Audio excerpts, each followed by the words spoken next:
Hello and welcome to the Worn and Wound podcast. My name is Zach Kazan. I am the managing editor at Worn and Wound, and welcome to another excellent episode, I hope, of the Worn and Wound podcast. It's Q&A time again. We've reached out to our Worn and Wound Plus Slack community and our Instagram followers for questions from our listeners and followers, and I've got a whole panel here of folks who will answer questions. Well, not a whole.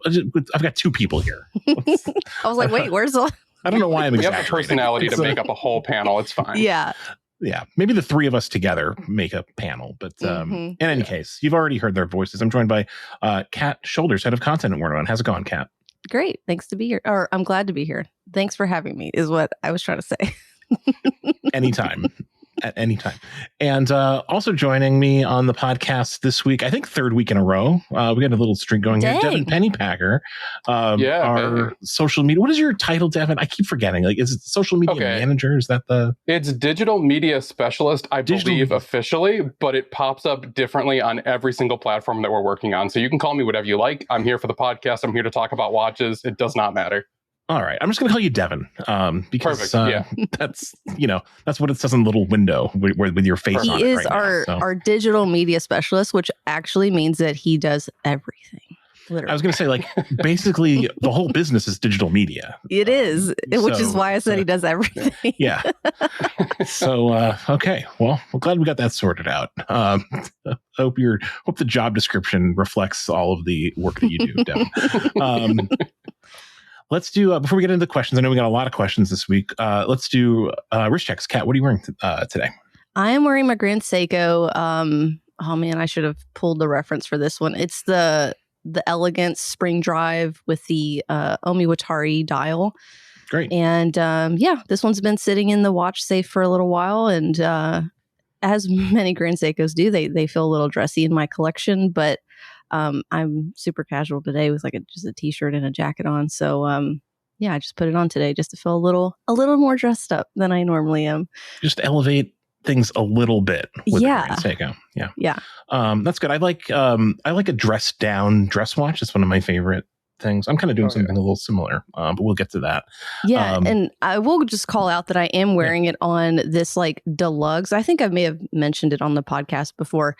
It's they're like rubberized leather, which I've tried before in the past, and no one really does a great job at making these. They feel a little stiff. This actually feels like a normal leather strap. It's already contorted to my wrist, and it's super comfortable. It's very thin, and it's very water resistant, so you can get it wet and swim with it and all that stuff. And it looks like leather, so it's pretty cool. And it adds a little sportiness, I think, to the watch. Yeah, for sure. Devin, what are you wearing today?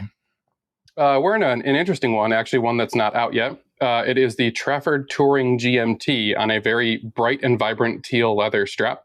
I'm actually writing the review about this one, which will be debuting at Windup in the coming weeks. And just really enjoying the kind of next step from the brand, which is pretty cool to see. Very cool. Yeah, no, I'm excited to see.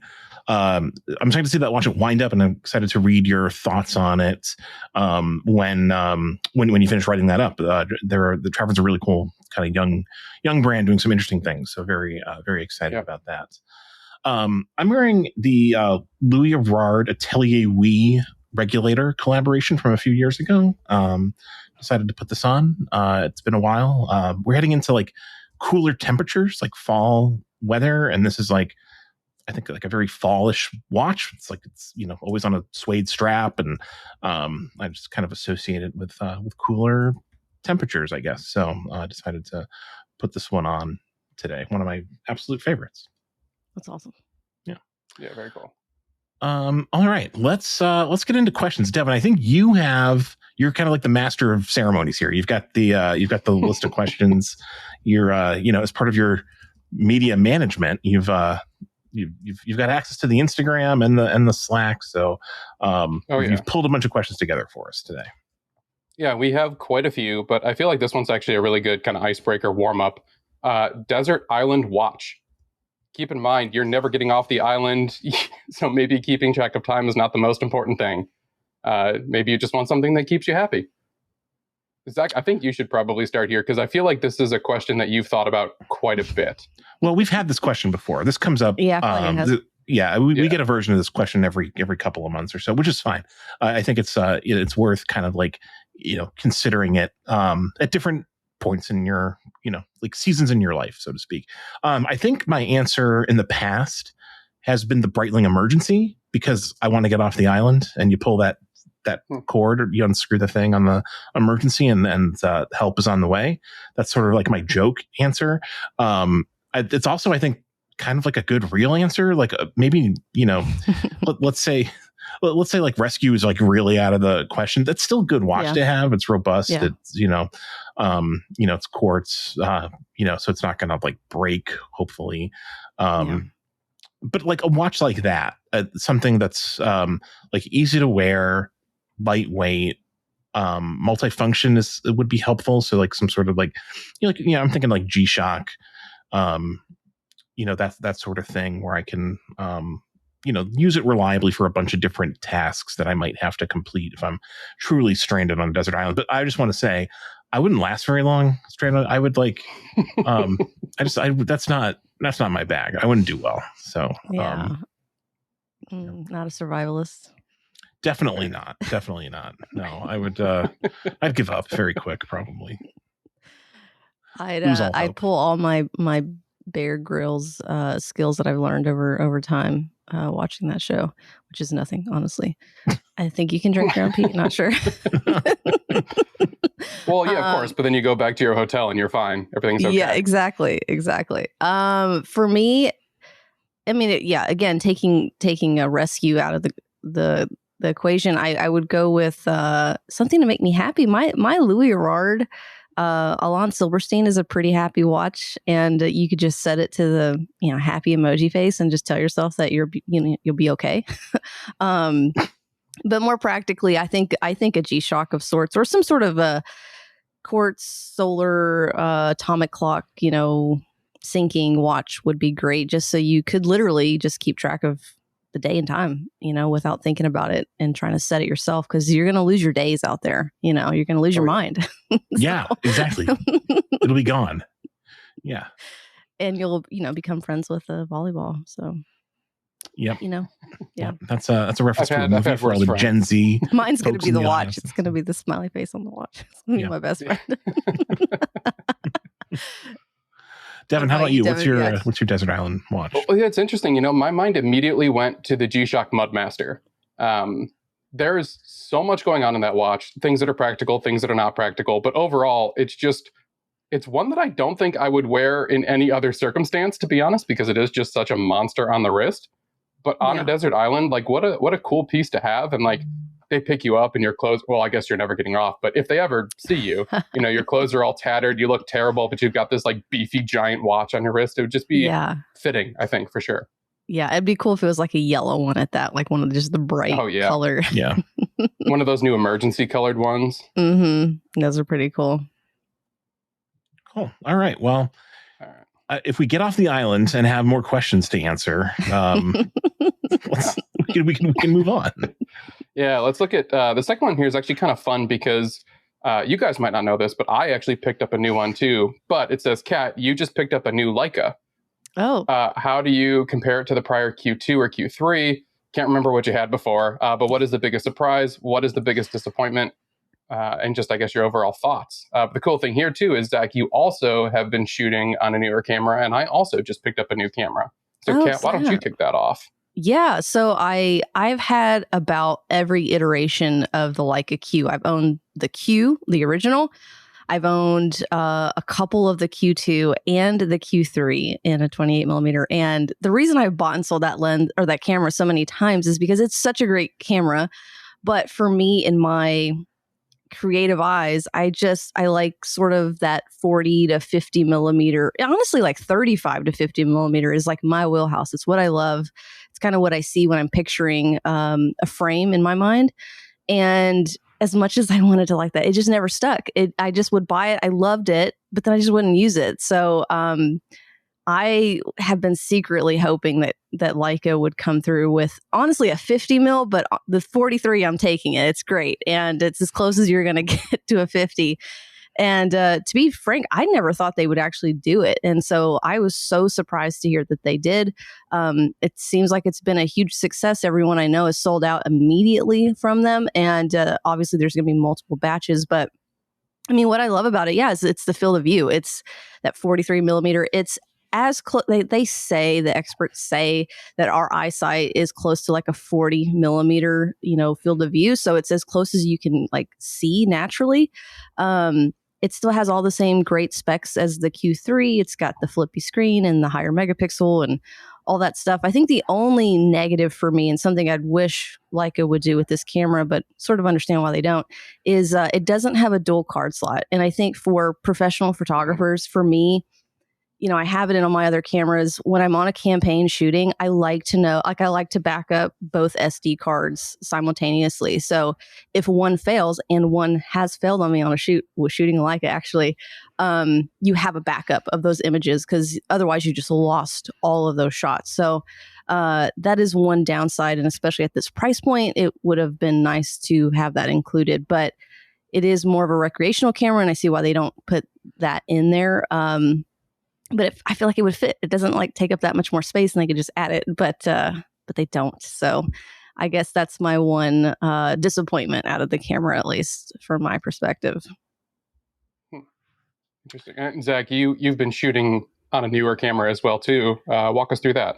Yeah, so it's new to me. It's relatively new to me. I picked up a pre-owned Leica Q2 earlier this spring at the San Francisco Wind Up Watch Fair, which is a fairly significant upgrade from the Canon mirrorless camera that I'd been using previously for a number of years.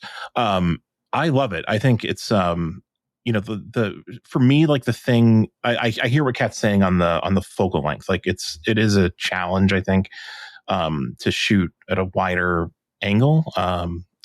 I'm learning it like as I go, and I find that like for sort of like like walking around and just kind of like experimenting and like kind of like learning the camera and learning more about photography, it's a pretty versatile focal length to kind of like learn and make mistakes with.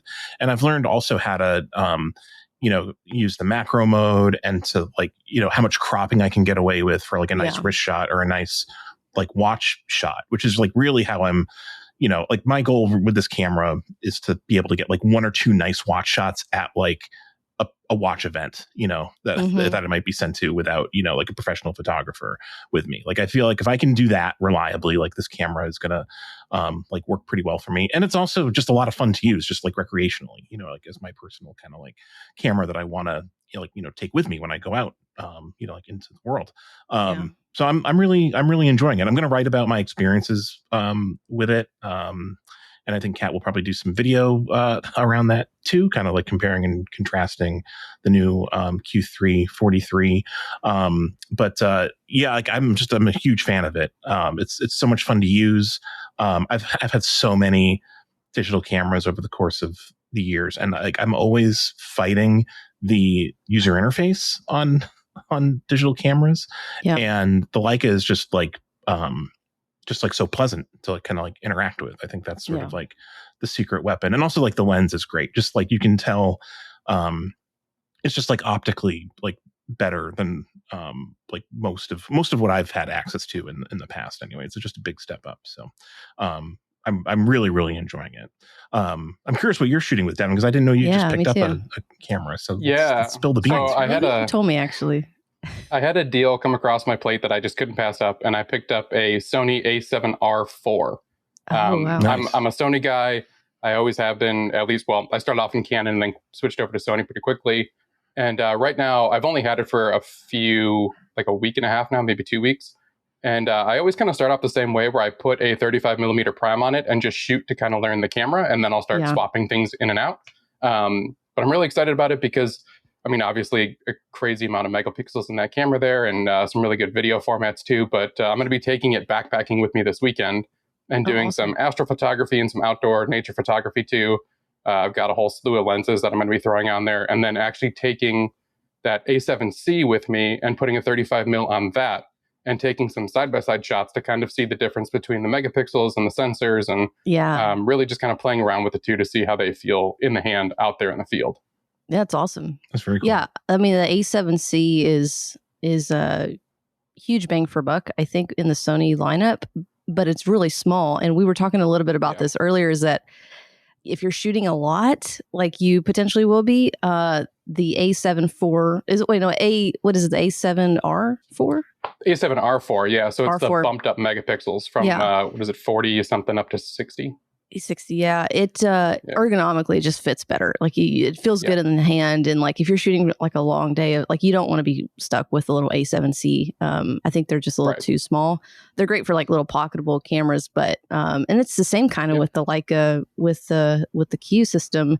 Shooting with that all day can be cumbersome. It's not really meant to like fit in your hand the right way, and I've had to buy like a thumb grip to make it a little bit more comfortable for like more of a longer shoot time, but yeah, the Sony lineup is great, and I'm excited to see what you do with that camera, especially the astrophotography. Yeah, very excited to see the astrophotography. That sounds great. That'll be fun. Yeah, I've got a 14 mil macro that I'll be taking out there with me specifically for this shoot, which is pretty cool. Awesome. My first time really kind of diving into it, so I'm excited to see what I can pull out. And that's where you really do need that wide angle, where 28 and less basically is what you need for those kind of shots. But that's exciting. I'm excited to see your images. They'll either be great or they'll be like really bad. Either way, I'm going to share them, and you guys are going to be subject to whatever they are. So look forward to that.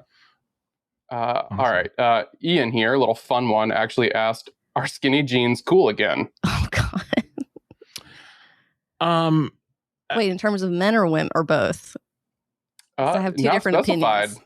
I have two different opinions. Go for both, yeah. I'm just gonna say no. Like I don't think they are. But I'm like literally the last person who like, I'm going with no. Just a flat no. Yeah, I don't think because there was a phase that a lot of guys were into the skinny jeans too. I'm glad that has passed for the most part, but I'm like millennial phase still into my skinny jeans. Like I do have the like wider mom jeans, if you will, that are in style.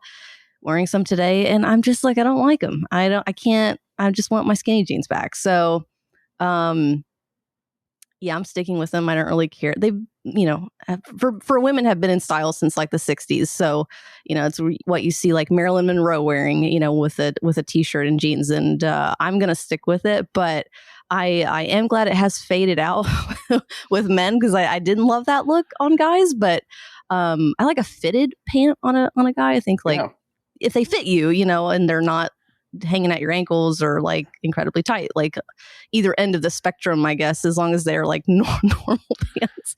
Your clothes should fit, basically. They should fit. They should be tailored. You guys aren't up on your trends. You got to go, what is it, skinny bottom, big top, or skinny top, big bottom? Like you got to, balance it out a little bit. I'm not. I think unless you're a member of the Strokes and you're a guy, then I don't think skinny jeans look quite right. I was gonna say maybe on a rock star they're workable. Yeah, I mean, there's I don't know, there's something almost like performative about wearing. If you're a guy, like wearing skinny jeans in 2024. I don't know if you're a guy why you would want to, because from a woman's perspective, you can't put anything in your pockets. It really sucks. Yeah. So. I don't know why you'd want to if you didn't have to. You have to remove the trip hazard. That's all it is we're all trying to be safe out there. Sure. We sell many slings and packs and other things in the Wind Up Watch Shop. So just keep that in mind.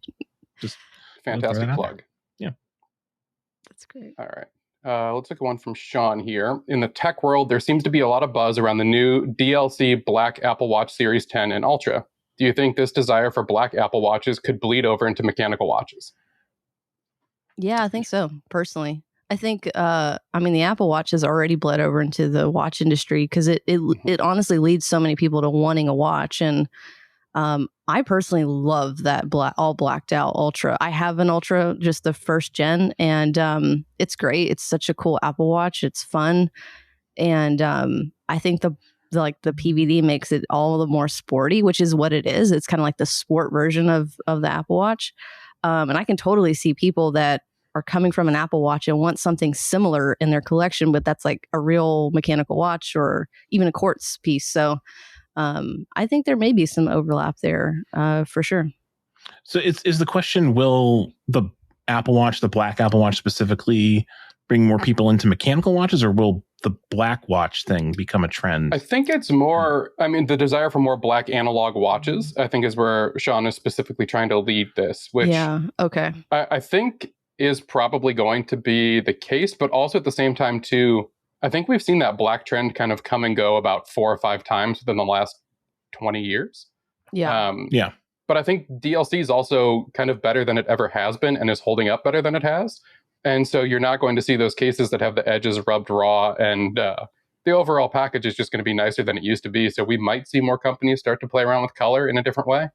Yeah, I think that's right. I'll say I kind of like the way, like, that kind of like previous version of DLC patinas. Like, I don't hate, a watch that kind of like shows its age on the like DLC coating front. Like, I think there's a version of that looks cool. Sometimes it just like it chips off in kind of like an inelegant way, and like that doesn't look good. But like, I've definitely seen examples of like old DLC coated, like, Porsche design watches or whatever, that sort of like are just starting to get a little like burnished, like at the edges, and it, like, I think that looks cool.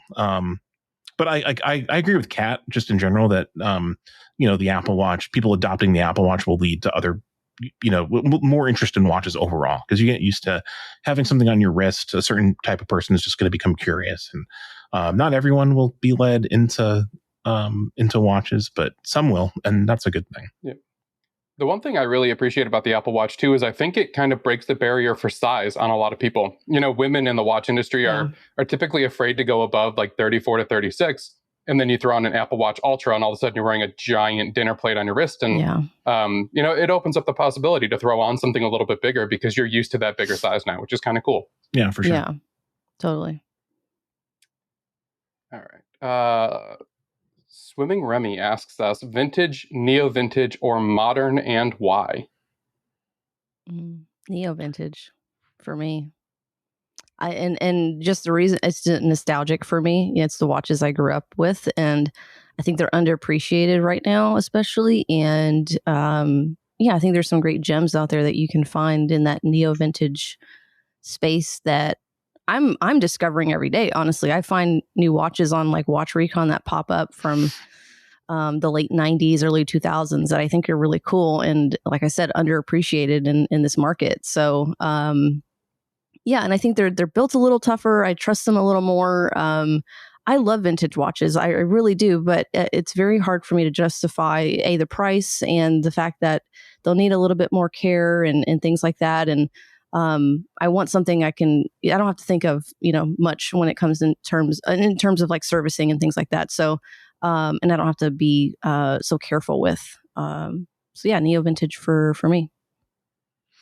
Modern for me, I think. I just am like, I find myself more interested in sort of like what people are doing now, and like what kind of like advancements brands are making, whether it's in like, a particular kind of like area of horology and watchmaking or on the craft side. Like, I think there's just a lot of really interesting things happening in modern watchmaking at all price points. And so that's sort of what I like to put my own money into in my own collection, and what I sort of am drawn to like professionally too. But I do have a fondness for like the neo vintage watches that remind me of like my adolescence and like early adulthood. Like I do see the appeal there. I'm basically totally off of vintage at this point. Like, I appreciate vintage watches, but I have like zero interest in owning a vintage watch at this point. It's just I've just found it to be sort of a headache, and I enjoy like the culture around like contemporary watches like a little bit more. I find the conversation to be a little bit more interesting. My head's not made for like the like minute details of like examining like like taking apart like every little piece of like a vintage reference and like fully stud. Like that's just not, it just doesn't appeal to me. That's not where my curiosity lies in watches. So yeah, vintage is kind of like way down on the list for me personally. Although I do like appreciate them as objects. I'm just not as drawn to them from a collecting standpoint. Yeah. What about you, Dan? I think for vintage, well, I appreciate vintage from afar, but for me, it kind of comes down to wearability. And most of them are just a little too small on my wrist, or they're missing 5 links that I can never find ever again. And so it's just kind of off the books. And I think neo vintage kind of hits really well for a lot of brands out there, but maybe not all of them. So I think about like Omega. Neo vintage Omega for me is really where that brand found its stride, really identified itself as a serious player in the community, where they were making some really different designs and executing them very well. Whereas now, not that I don't like what they're doing now, but I feel like now it's a bit more of a groupthink experiment over there at Omega, where things have been kind of polished and rounded, and you lose a little bit of that tool watch charm that you used to see in the old Seamaster collection. But then at the end of the day, most of my collection is modern watches because I just trust the build quality. I appreciate the new designs. I like kind of the smaller brand individuality. So I think I tend to lean more towards the modern more than anything else as well. Modern unites. Let's go modern. Come on. Yeah. Lots of cool stuff happening.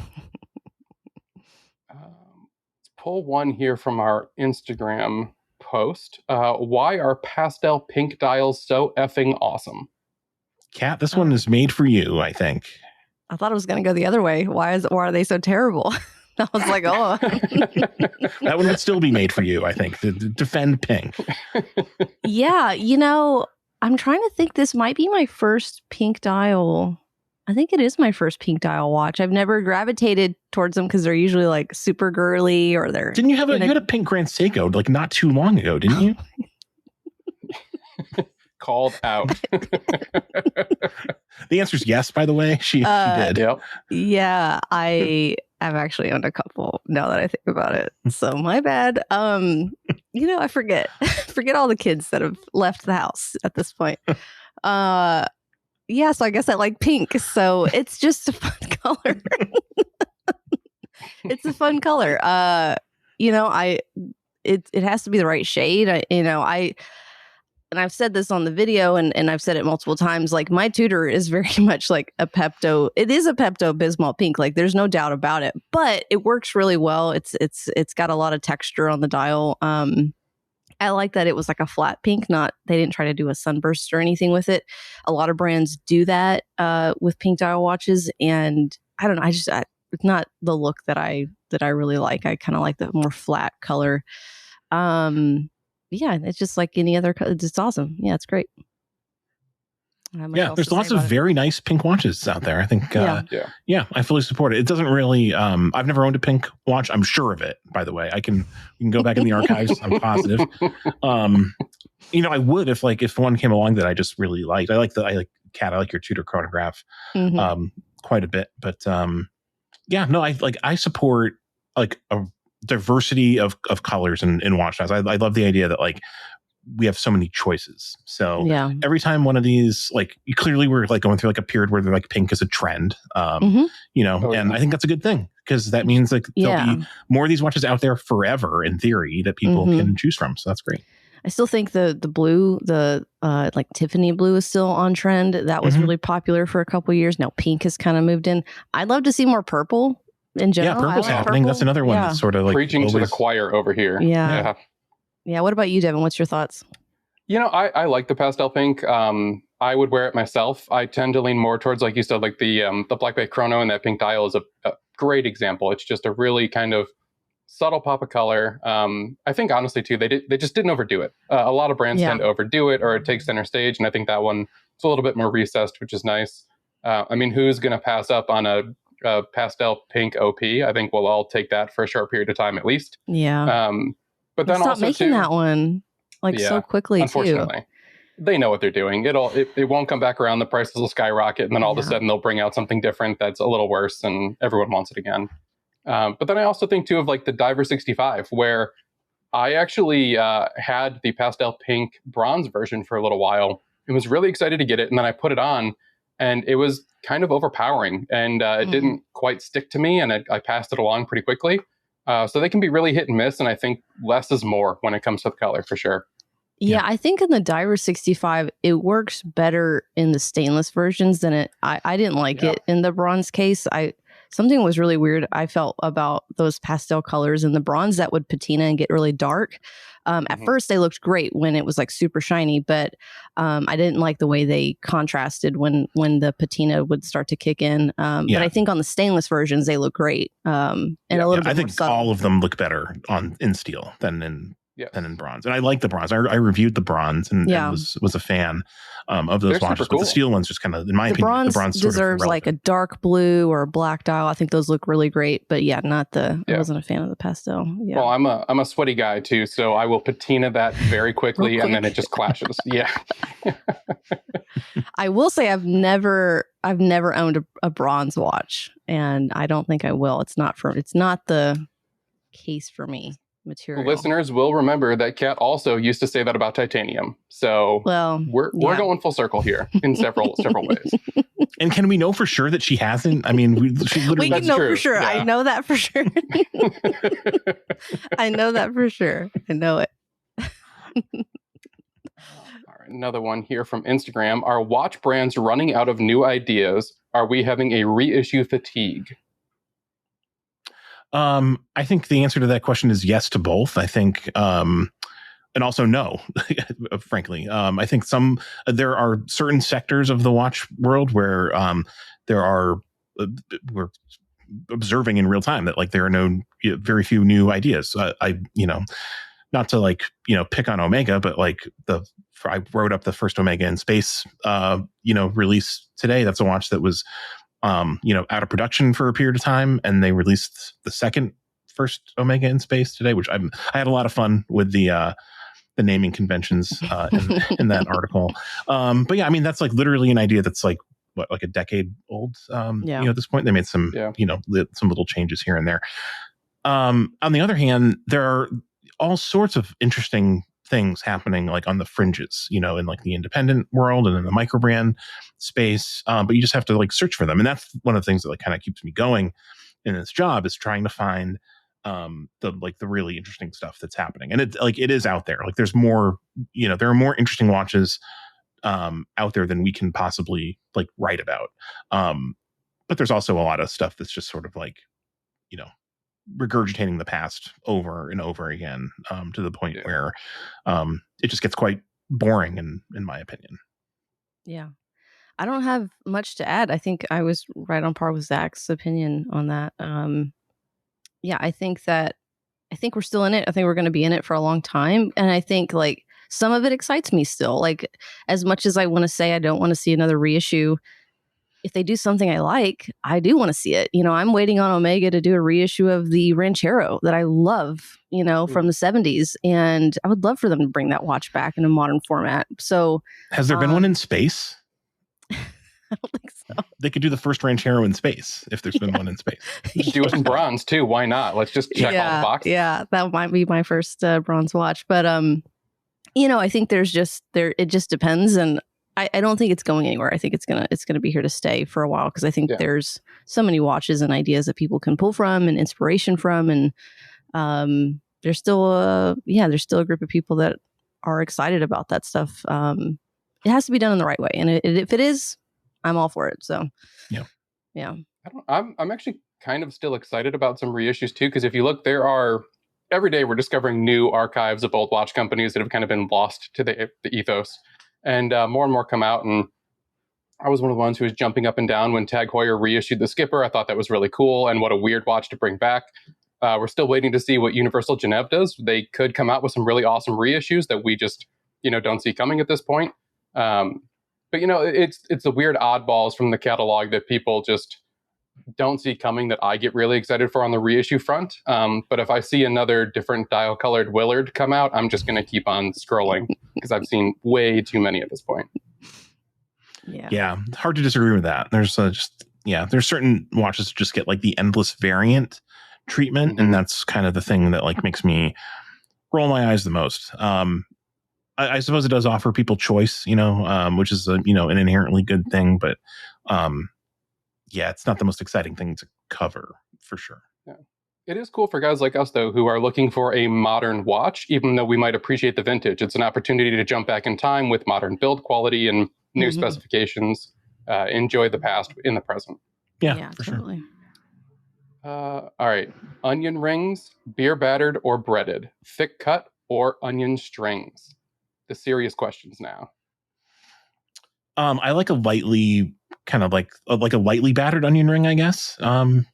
Like thin and light, is sort of like where I like to go for onion rings. Like the big, heavy, thick batter, like that's less appealing to me.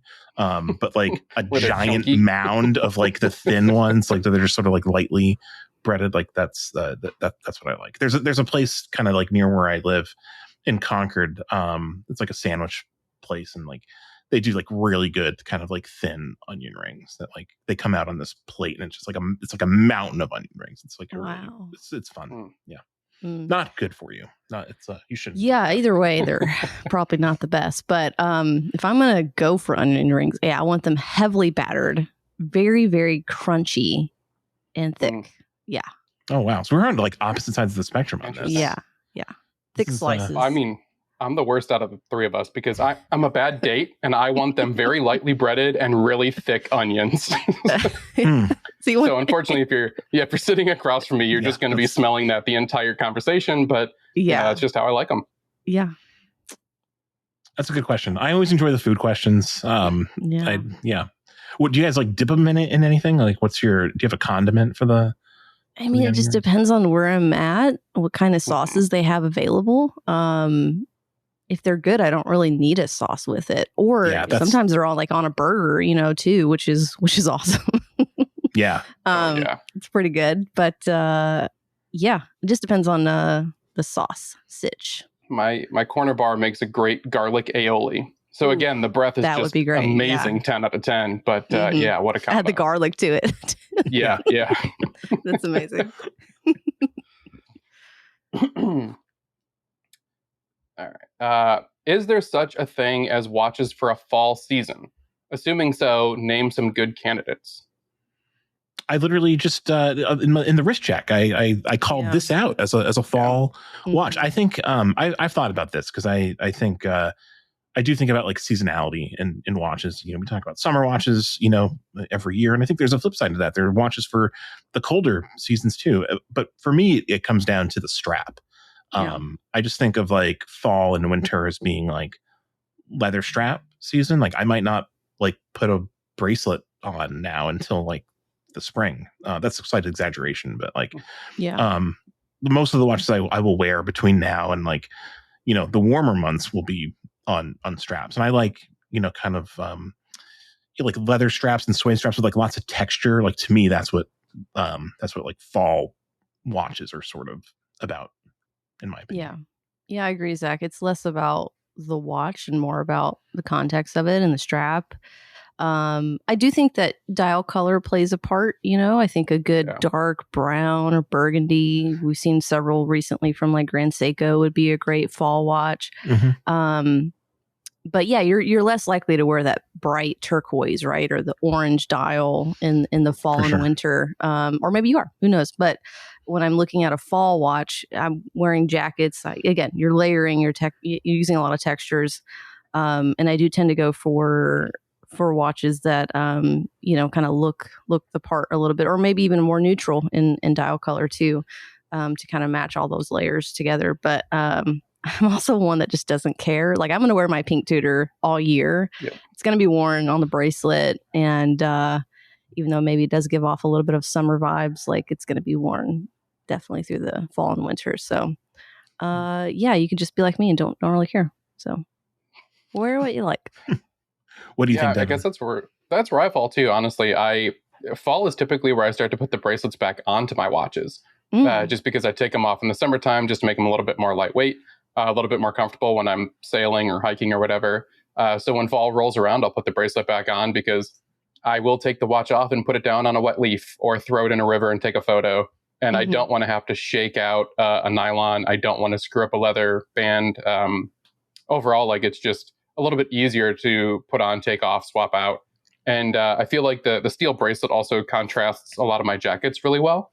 And so if I'm taking photos or if I want it to pop out a little bit more, it just overall looks a little bit cleaner and stands out just more than a leather would. Yeah, that makes sense. I think for me too, like, you know, in the fall and winter, your wrists are not like swelling as much. My wrists are really bad about like swelling in the heat. And so pretty much any watch I wear in the summer that's on a bracelet, I need to have like a quick adjust on the clasp so I could just quickly, you know, add 5 millimeters or whatever.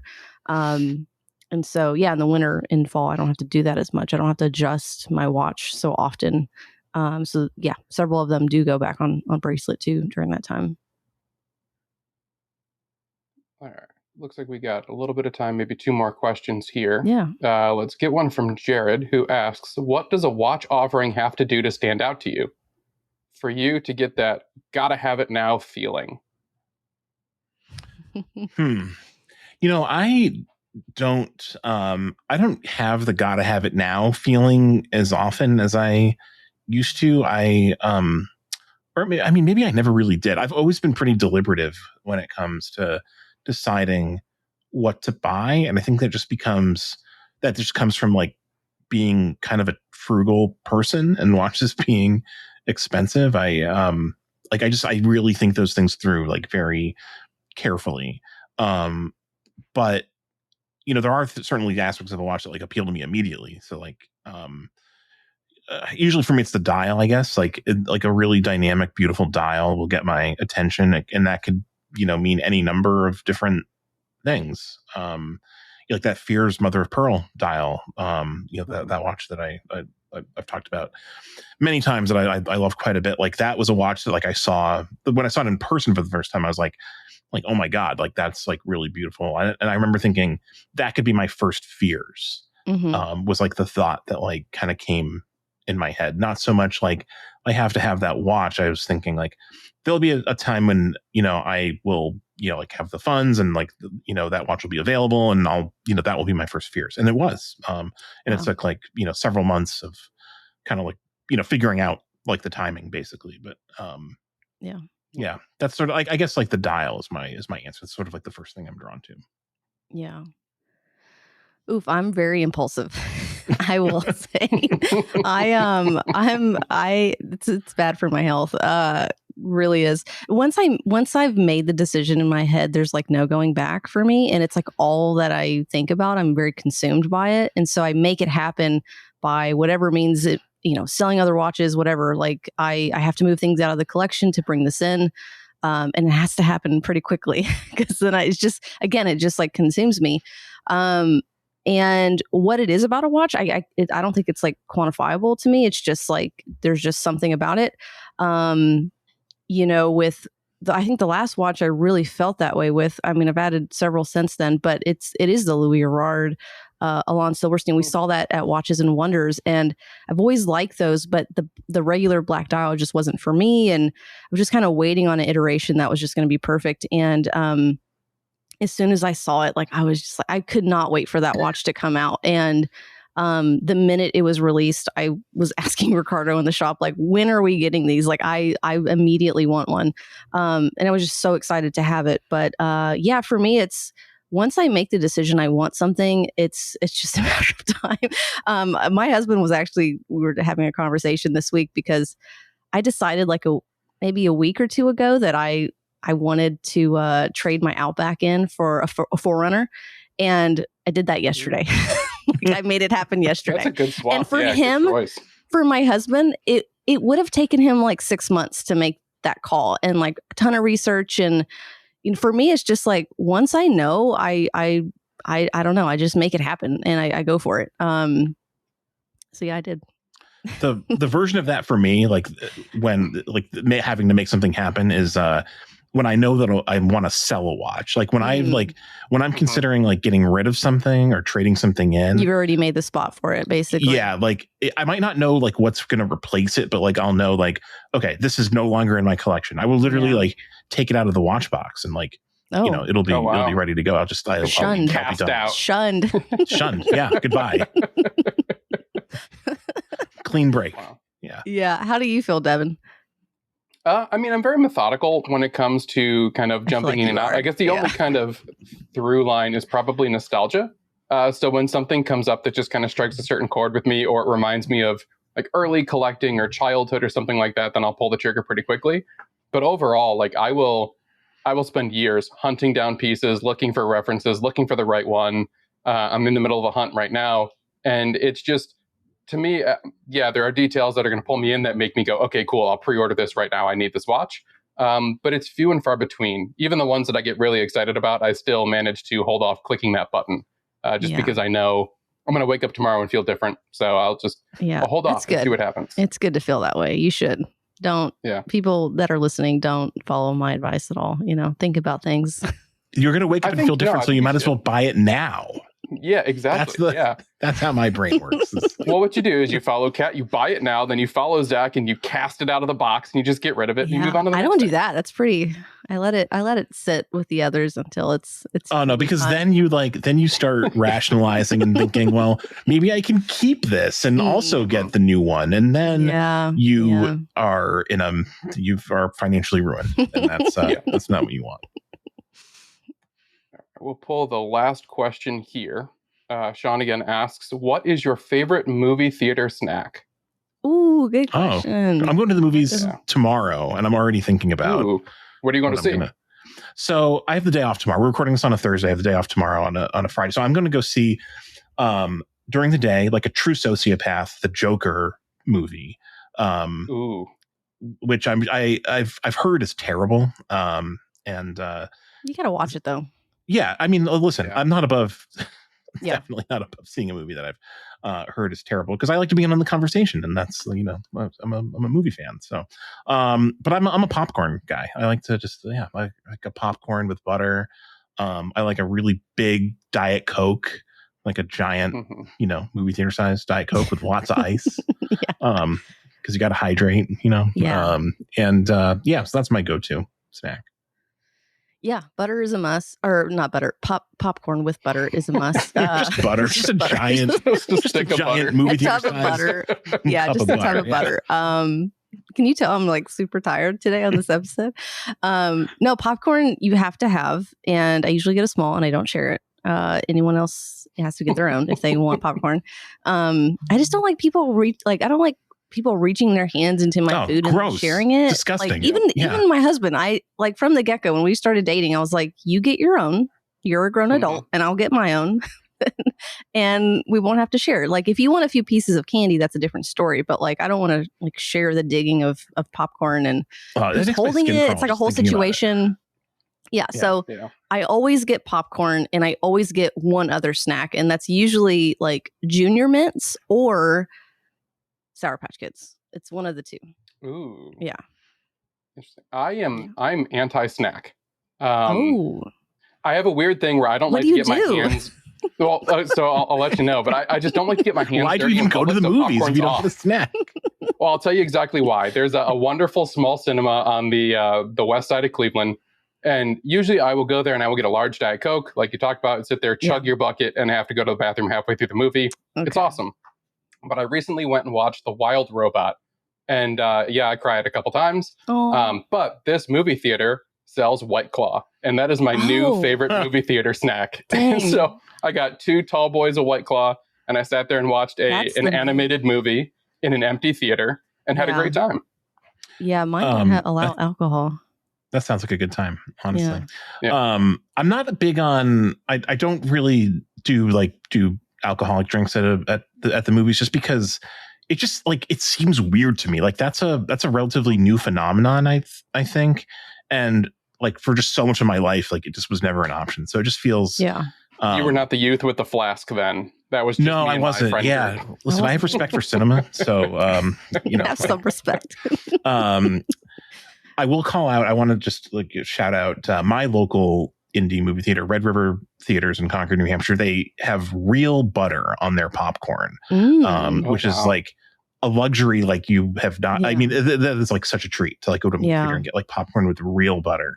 That's awesome. So yeah, that's like another thing I just wanted to mention. But no, that's great. Yeah. That sounds. I want to go to the movies right now. Actually. Yeah. Well, go see Joker Folie à Deux, and we can do a time on screen about what many are saying is one of the worst movies of the year. So we'll. Yeah, The Wild Robot was great. You could always change your plan, Zach. I'll see that. I'm sure I'll see that at some point too. But bring some tissues tomorrow, 1:00 IMAX. Me and all the other psychopaths seeing the second Joker movie. It's going to be great. Awesome. Devin, thank you so much for playing MC with the questions. This was a lot of fun. I think having 3 people for these Q&As is really good because we've just looking at the onion rings alone, we have wildly different takes on everything. So getting a variety of voices, I think, is essential. Thank you, Kat. Thank you, Devin. And thank you to everyone who submitted a question. We will leave links in the show notes to the Warner Wound Plus Slack sign up page where you can become part of that community, as well as all the other things we talked about. Thank you for joining us, and we will see you next time on the Warner Wound Podcast.